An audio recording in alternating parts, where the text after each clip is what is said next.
നമസ്കാരം.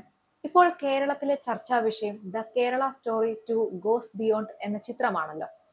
ഈ സിനിമയ്ക്ക് 15 ദിവസത്തേക്ക് പ്രദർശനാനുമതി തടഞ്ഞ ഹൈക്കോടതി സിംഗിൾ ബെഞ്ചിന്റെ ഇടക്കാല ഉത്തരവിനെതിരെയുള്ള അപ്പീലിൽ സിനിമ റിലീസ് ചെയ്യാൻ ഹൈക്കോടതി ഡിവിഷൻ ബെഞ്ചിന്റെ അനുമതി കഴിഞ്ഞ ദിവസം ലഭിച്ചിരുന്നു.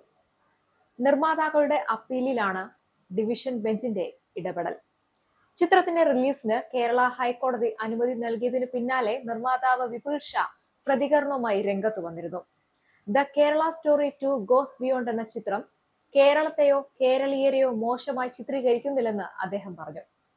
സിനിമ വളരെയധികം കഠിനാധ്വാനത്തോടെയും സത്യസന്ധതയോടെയുമാണ് നിർമ്മിച്ചത്. സിനിമയോ താനോ അണിയറ പ്രവർത്തകരോ ദൈവത്തിന്റെ സ്വന്തം നാടായ കേരളത്തിന് എതിരല്ല. മനോഹരവും അത്ഭുതകരവുമായ ഒരു സംസ്ഥാനമാണത്.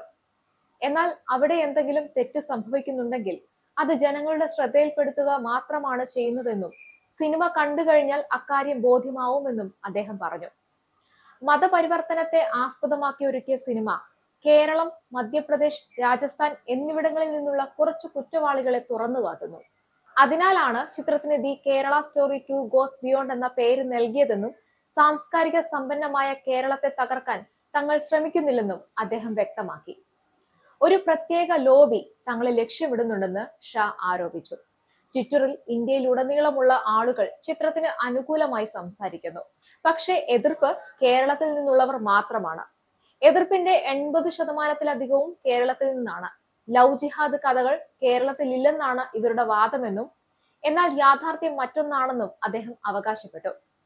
കാമക്യ നാരായൺ സിംഗ് സംവിധാനം ചെയ്ത ഹിന്ദി ചിത്രത്തിന്റെ ട്രെയിലർ ഈ മാസം ആദ്യം പുറത്തിറങ്ങിയതോടെ വലിയ വിവാദങ്ങൾക്ക് വഴിവെച്ചിരുന്നു.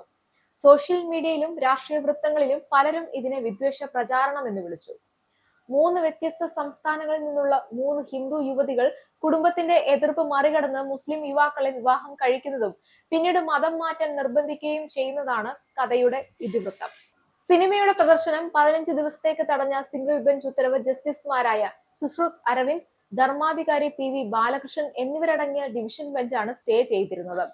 വ്യാഴാഴ്ച രാത്രി വൈകി വിപുൽ ഷാ നൽകിയ അപ്പീലിലാണ് കോടതി ഈ ഇടക്കാല ഉത്തരവ് പുറപ്പെടുവിച്ചത്. വെള്ളിയാഴ്ച റിലീസ് ചെയ്യാനിരുന്ന ചിത്രത്തിന്റെ മോർണിംഗ് ഷോകൾ കോടതി ഉത്തരവിനെ തുടർന്ന് റദ്ദാക്കിയിരുന്നുവെങ്കിലും പുതിയ ഉത്തരവോടെ ബുക്കിംഗും പ്രദർശനവും പുനരാരംഭിച്ചു.